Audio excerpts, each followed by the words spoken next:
Acepté hacer un doctorado para estudiar relaciones micorrízicas en los bosques tropicales de Panamá. Poco después, me trasladé a una estación de campo gestionada por el Smithsonian Tropical Research Institute. Las islas y las penínsulas aledañas estaban integradas en una reserva natural enteramente cubierta de selva, salvo un claro donde estaban los dormitorios, una cantina y los laboratorios. Había invernaderos para el cultivo de plantas, armarios de secado llenos de bolsas de hojarasca, una sala con microscopios y un gran congelador lleno de muestras. Botellas con savia de árboles, murciélagos muertos, probetas con garrapatas extraídas a ratas espinosas, equímidos y boas constrictor. En el tablón de anuncios había carteles que ofrecían una recompensa en metálico a quienes trajeran heces frescas de ocelote. La selva rebosaba de vida. Había perezosos, pumas, serpientes, cocodrilos. Había basiliscos comunes que corrían sobre el agua. En pocas hectáreas había tantas especies de plantas leñosas como en toda Europa. La biodiversidad del bosque quedaba reflejada por la enorme variedad de biólogos de campo que estaban ahí estudiándola. Los había subido a los árboles para observar las hormigas, otros partían cada día al alba para seguir a los monos.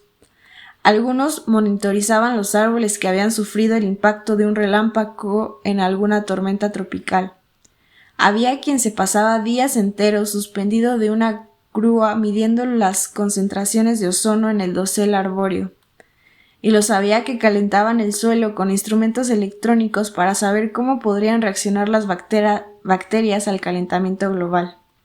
También estaban los que estudiaban cómo se guiaban los escarabajos con las estrellas. Abejorros, orquídeas, mariposas. No había ser vivo en el bosque que no lo estudiara alguien. Me quedé estupefacto por la creatividad y sentido del humor de esta comunidad de investigadores. Los biólogos de laboratorio pasan gran parte de su tiempo estudiando pedacitos de vida. Sus propias vidas las viven fuera de los frascos que contienen el objeto que estudian. Los biólogos de campo difícilmente tienen tanto control. El mundo es su matraz y ellos viven en él. La balanza de poder es distinta. Las tormentas barren las banderas que señalan sus experimentos. Los árboles caen en sus parcelas. Los perezosos se mueren precisamente ahí donde planeaban medir los nutrientes en el suelo. Las hormigas bala les pican cuando se tropiezan con ellas. El bosque y sus moradores disipan cualquier ilusión que puedan tener los responsables de la investigación. Rápidamente se instala la humildad. Las relaciones entre plantas y hongos micorrízicos son clave para entender cómo funcionan los ecosistemas. Quería aprender cómo pasaban los nutrientes por las redes de los hongos, pero con solo pensar que sucedía bajo tierra sentí vértigo. Las plantas y los hongos micorrízicos son promiscuos. Muchos hongos pueden vivir en las raíces de una sola planta y muchas plantas pueden conectar con una sola red fúngica. De esta manera, diversas sustancias, desde nutrientes a compuestos señalizadores, pueden pasar entre plantas a través de conexiones fúngicas. Hablando en plata, las plantas tienen vida social gracias a los hongos. Es lo que se conoce como la Wood Wide Web, red de conexiones subterráneas entre los árboles. En los bosques tropicales en los que trabajé habitaban centenares de especies de plantas y de hongos. Estas redes revisten una complejidad inconcebible. Sus consecuencias son enormes y aún se entienden muy poco. Imagínese la perplejidad de un antropólogo extraterrestre que descubriera, tras décadas estudiando la humanidad actual, que teníamos algo llamado Internet. Pues más o menos así es como se sienten los ecologistas contemporáneos. En mis esfuerzos por investigar las redes de hongos micorrízicos que se expanden bajo tierra, recopilé miles de muestras de suelo y de raíces de árboles, y trituré para conseguir una pasta de la que extraer sus grasas, o ADN. Planté centenares de plantas en macetas con diferentes comunidades de hongos micorrízicos y medí cuánto crecían sus hojas. Rocié con abundante pimienta negra los invernaderos para impedir que se colaran gatos e introdujeran con ellos comunidades de hongos intrusos del exterior. Espolvoreé las plantas con productos químicos y seguí la pista de dichos productos hasta las raíces y el suelo para poder calibrar cuánto había pasado a sus hongos asociados. Más trituraciones y más pastas. Recorrí penínsulas selváticas en una motora pequeña que a menudo se averiaba. Trepé por cascadas buscando plantas insólitas. Anduve muchos kilómetros penosamente por senderos embarrados, llevando una mochila llena de tierra empapada, y conduje camiones por montículos de pastoso lodo rojo de la selva. De los muchos organismos que habitaban en el bosque lluvioso, me cautivaron unas florecillas que brotaban del suelo. No eran más altas que una taza de café, y tenían tallos larguiruchos y blancos con una única flor azul en equilibrio en el ápice del tallo. Era una especie de genciana selvática llamada boira, que hacía mucho tiempo había perdido la capacidad para hacer la fotosíntesis, y de paso su clorofila, el pigmento que, precisamente, permite a las plantas hacer la fotosíntesis y ser verdes. Las boira me dejaron desconcertado. Si la fotosíntesis es uno de los procesos que hacen que las plantas sean plantas, ¿cómo podían estas flores sobrevivir sin ella? Sospeché que la boira tenía una relación atípica con sus hongos socios y me pregunté si dichas flores podrían descubrirme algo de lo que ocurría bajo tierra. Me pasé muchas semanas buscando boira en la selva. Algunas eran fáciles de localizar porque crecían en claros del bosque. Otras se escondían, camufladas detrás de raíces contrafuerte. Podía ver centenares de flores en una superficie equivalente a una cuarta parte de un campo de golf y tenía que contarlas todas. El bosque rara vez es abierto o plano, o sea que tenía que trepar o encorvarme. En realidad, hacía de todo menos andar. Cada tarde regresaba sucio y hecho polvo al campamento base. Durante la cena, mis colegas ecologistas holandeses soltaban alguna broma sobre mis adorables flores con sus tallos frágiles. Ellos estudiaban cómo los bosques tropicales almacenaban carbono. Así, mientras yo avanzaba visqueando a ras de suelo por encontrar las diminutas flores, ellos medían la circunferencia de los árboles. En un balance de carbono del bosque, las boiras son insignificantes.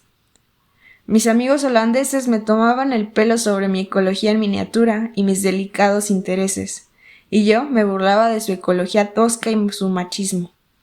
Al día siguiente, al alba, volvería a salir para observar de cerca el suelo con la esperanza de que estas curiosas plantas me ayudaran a encontrar el camino a seguir hasta este mundo subterráneo, oculto y rico. Ya sea en los bosques, los laboratorios o las cocinas, los hongos han cambiado mi visión de cómo ocurre la vida. Estos organismos plantean interrogantes sobre nuestras categorías y, al pensar en ellos, el mundo adquiere una dimensión diferente.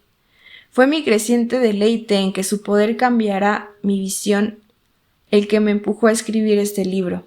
He intentado encontrar la manera de disfrutar de las ambigüedades que presentan los hongos, pero no siempre es fácil sentirse cómodo en el espacio creado por cuestiones sin resolver. La agorafobia puede hacer acto de presencia. Es tentador esconderse en salas pequeñas construidas a partir de respuestas rápidas. He hecho todo lo posible para contenerme. Un amigo mío, el filósofo e ilusionista David Abram, era el mago de la casa del Alice Restaurant en Massachusetts. Todas las noches se pasaba por las mesas jugueteando con monedas entre sus dedos. Estas reaparecían en lugares inesperados, volvían a desaparecer, se multiplicaban por 2 y se quedaban en nada. Una noche 2 clientes regresaron al restaurante poco después de salir y llevaron a David a un rincón aparte. Parecían preocupados. Le dijeron que cuando habían salido del restaurante, el cielo les había parecido de un color asombrantemente azul, y las nubes, grandes e intensas, ¿había puesto algo en sus bebidas? Y siguió sucediendo durante las siguientes semanas. Los clientes volvían para decirle que el tráfico les había parecido más atronador que antes, las farolas más luminosas, los motivos de las aceras más interesantes o la lluvia más refrescante. Con los trucos de magia la gente percibía el mundo de una manera diferente. David me explicó que creía que pasaba. Nuestras percepciones funcionan, en gran parte, por expectativas.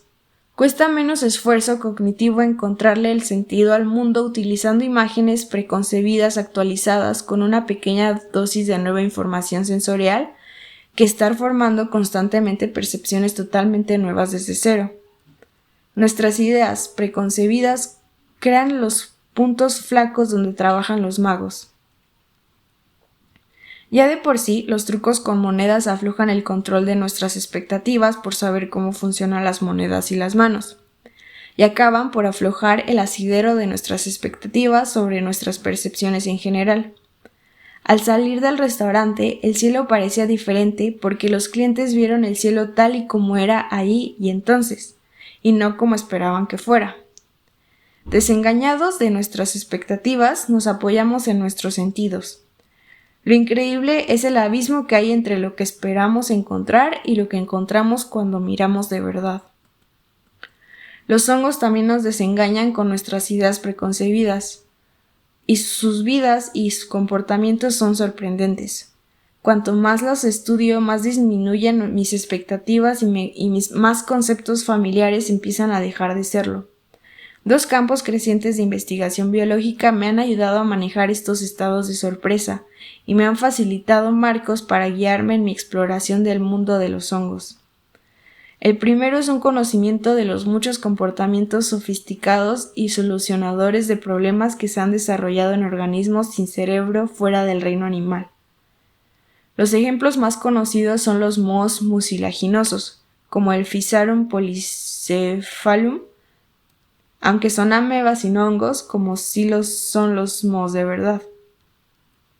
Tal y como veremos, los mohos mucilaginosos no tienen el monopolio de los organismos resolutivos sin cerebro, pero son fáciles de estudiar y se han convertido en organismos representativos que han abierto nuevos canales de investigación. Los Physarum forman sistemas de exploración hechos de venas similares a los tentáculos y no tienen sistema nervioso central, ni nada que se le parezca. Aún así pueden tomar decisiones, al comparar un abanico de posibles trayectorias de acción y son capaces de encontrar el camino más corto entre 2 puntos de un laberinto. Los investigadores japoneses liberaron moho mucilaginoso en placas de Petri que representaban el área metropolitana de Tokio en miniatura. Los copos de avena representaban importantes centros urbanos y las luces obstáculos como montañas.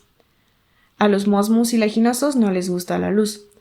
Al día siguiente, los mohos mucilaginosos habían encontrado la ruta más conveniente entre los copos de avena, tejiendo una red prácticamente idéntica a la actual red ferroviaria de Tokio. En experimentos similares, los mohos mucilaginosos han recreado el sistema de autopistas de Estados Unidos y la red de calzadas romanas en Europa Central.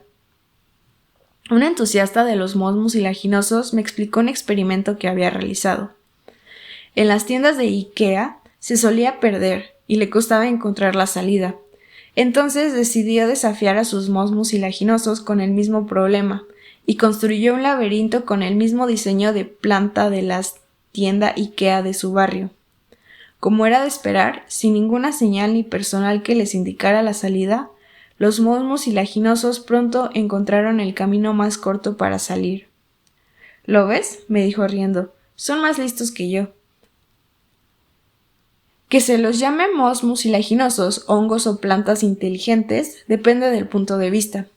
Cuando los científicos definen el concepto inteligencia, suelen recurrir al ser humano como referencia para medir el resto de especies. Según estas definiciones antropocéntricas, los humanos siempre encabezan las clasificaciones de inteligencia, seguidos de animales similares a nosotros, chimpancés, bonobos, etc., seguidos de nuevo por otros animales superiores y de forma ascendente y descendente en una tabla de clasificación.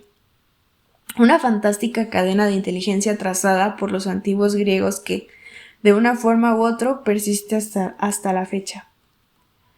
Como estos organismos no se parecen a nosotros ni, de entrada, se comportan como nosotros, ni tienen cerebros, han sido colocados en las últimas posiciones de la lista.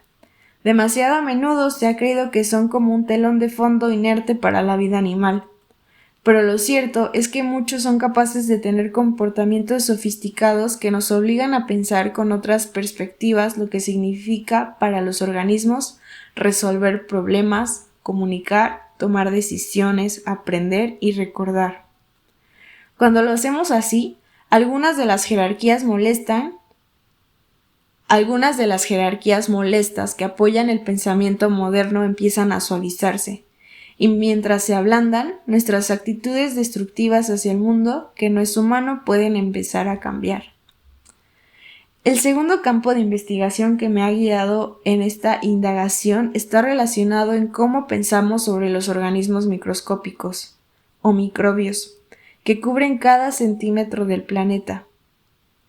En los últimos 40 años, las nuevas tecnologías nos han permitido algo impensable hasta hace poco: acceder a las vidas de los microbios. ¿El resultado? Para tu comunidad microbiana, tu microbioma, tu cuerpo es un planeta. Algunos prefieren el bosque templado de tu cuero cabelludo, otras las áridas planicies de tu antebrazo y algunos el bosque tropical de tu entrepierna o axila. Tus intestinos, que si los desplegáramos ocuparían una superficie de 32 metros cuadrados, orejas, dedos de los pies, boca, ojos, piel y cada superficie, conducto y cavidad que tienes está infestado de bacterias y hongos. Llevas más microbios encima que células propias. Hay más bacterias en tus intestinos que estrellas en el firmamento. Para el ser humano, identificar dónde acaba un individuo y empieza otro no suele ser algo en lo que normalmente pensemos. Se suele dar por sentado, al menos en las sociedades industriales modernas, que empezamos donde empieza nuestro cuerpo y terminamos donde éste termina. Los avances en la medicina moderna, como los trasplantes de órganos, desdibujan estas distinciones. Las novedades en la microbiología las sacuden desde los cimientos.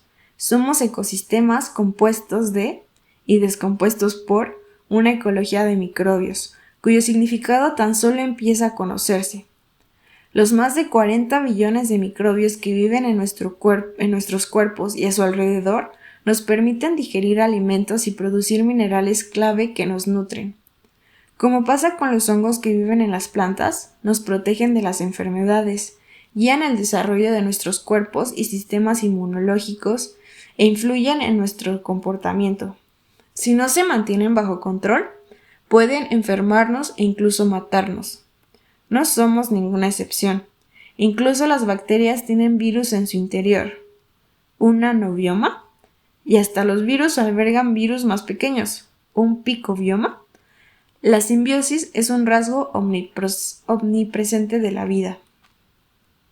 Asistí a una convención en Panamá sobre microbios tropicales y me pasé 3 días junto a muchos otros investigadores con un total desconcierto por las conclusiones a las que llegábamos.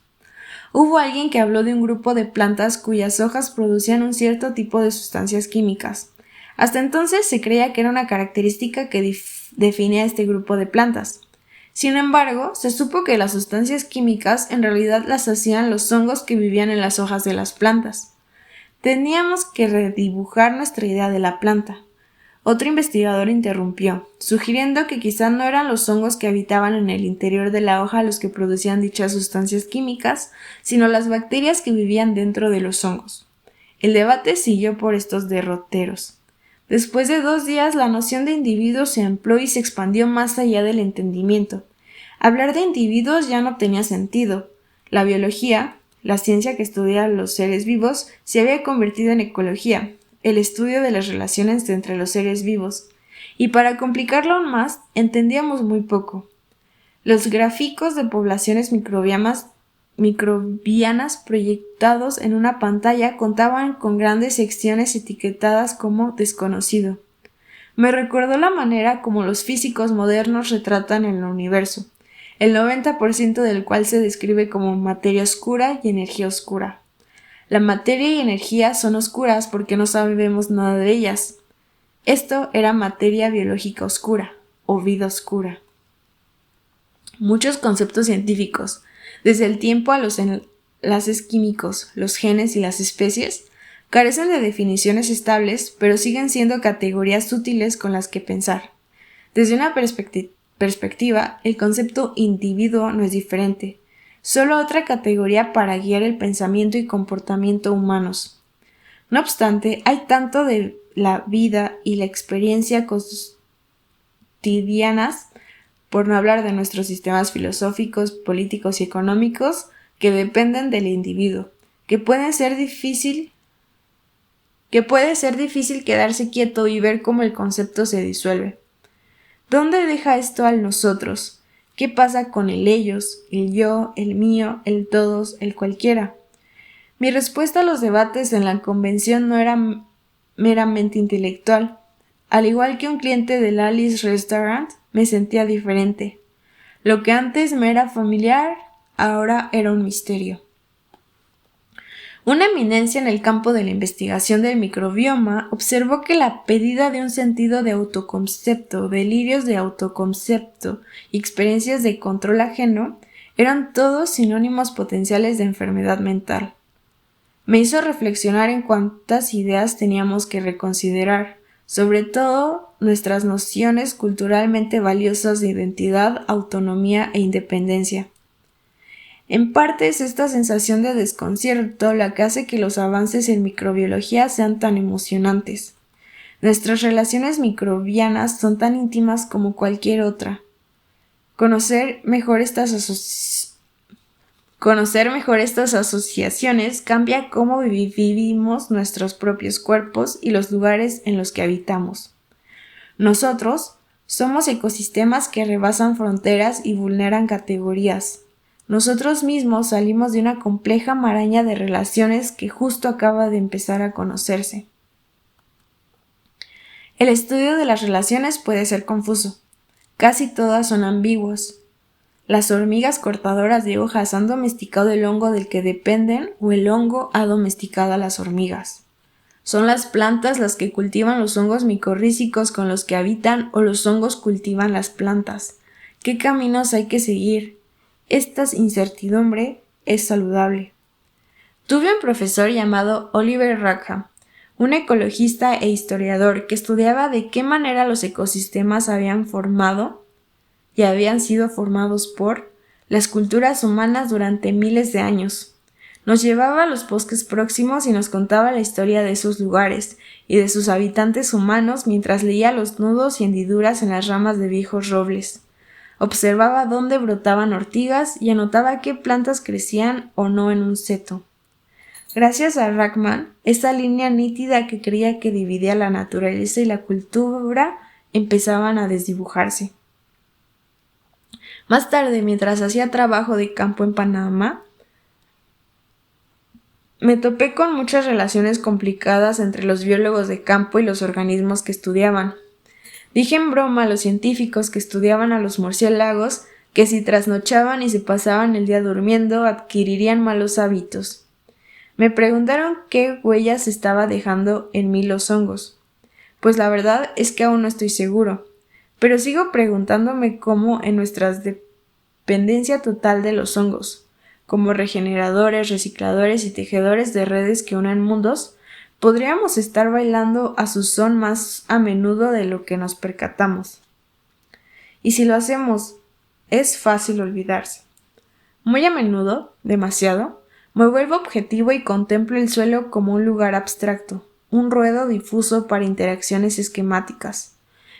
Mis colegas y yo decimos cosas como: fulano de tal constató un incremento aproximado del 25% del carbono del suelo de la estación seca a la estación de lluvias. ¿Qué vamos a decir si no? No tenemos forma de experimentar la naturaleza del suelo y las innumerables vidas que prosperan en él. Lo intenté con las herramientas de las que disponía. Mis muestras, que se contaban a miles, se procesaban a través de máquinas caras que agitaban, radiaban y transformaban el contenido de mis tubos en secuencias de números. Me pasé meses enteros mirando por el microscopio, inmerso en paisajes de raíces llenos de sinuosas hifas congeladas en ambiguos apareamientos con células de plantas. Aún así, los hongos se veía estaban muertos, embalsamados, y reproducidos en falsos colores. Me sentía como un detective patoso. Mientras me pasaba semanas de cuclillas recopilando barro en pequeñas probetas, los tucanes graznaban, los monos aulladores bramaban, las lianas se enredaban y los osos hormigueros lamían. No podía acceder a las vidas microbianas, sobre todo las subterráneas, como si se podía acceder al carismático y rebosante mundo de la superficie. Para que mis descubrimientos cobraran vida, crecieran y contribuyeran hacia el conocimiento general, se necesitaba la imaginación. No había otro camino. En los círculos científicos, hablar de imaginación es hablar de especulación y no se confía mucho en ella. En las publicaciones científicas viene acompañada de un obligado aviso para navegantes. Escribir sobre investigación consiste en parte en dejarla limpia de ilusiones, pruebas improductivas y miles de ensayos experimentales y errores que han dado lugar incluso a descubrimientos ínfimos. No todos los que leen un estudio tienen ganas de conocer de forma exhaustiva los pelos y señales del proceso. Además, los científicos tienen que parecer creíbles.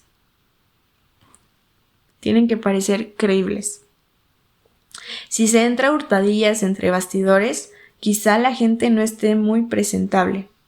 Ni siquiera entre bastidores ni en conversaciones a altas horas con mis colegas era normal entrar en detalles de cómo habíamos imaginado, accidental o deliberadamente, los organismos que estudiábamos. Ya fueran peces, bromelias, lianas, hongos o bacterias, resultaba incluso incómodo admitir que el embrollo de nuestras infundadas conjeturas, fantasías y metáforas podría haber ayudado a dar forma a nuestra investigación.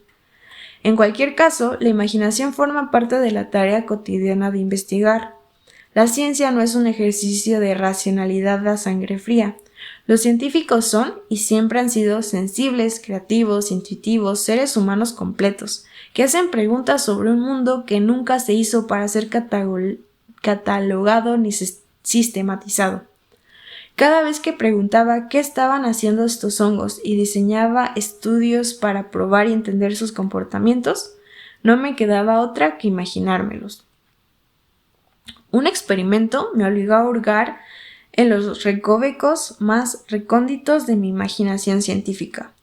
Me apunté para participar en un estudio clínico sobre los efectos del LSD en las capacidades de científicos, ingenieros y matemáticos para solucionar problemas.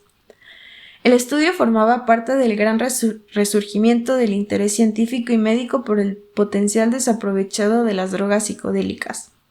Los investigadores querían saber si el LSD podía hacer que los científicos accedieran a su inconsciente profesional y así ayudarles a tratar problemas observados desde ángulos nuevos. Nuestras imaginaciones, normales, arrinconadas, tenían que ser las estrellas del espectáculo.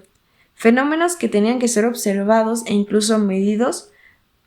Se contrató a un variopinto grupo de jóvenes investigadores que habían visto los carteles colgados en los departamentos de ciencia de todo el país. ¿Tienes problemas valiosos que necesitas resolver?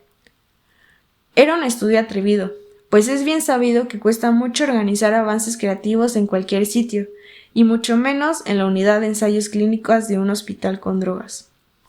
Los investigadores que organizaban el experimento habían colgado dibujos psicodélicos en las paredes, instalado unos altavoces para la música y encendido luces de colores relajantes. Intentaron desclinicalizar el entorno, pero lo hacían más artificial. Tuvieron que aceptar el impacto que ellos, los científicos, podrían tener sobre su sujeto a estudiar. Era un tinglado que hacía visibles muchas de las razonables inseguridades a las que se enfrentaban los investigadores cada día. Si los sujetos de todos los experimentos biológicos se hubieran acompañado con su luz suave y música relajante correspondientes, quizá se habrían comportado de forma muy distinta. Las enfermedades se aseguraron... Perdón. Aquí lo voy a cortar y continúo en otro porque he estado leyendo sin parar.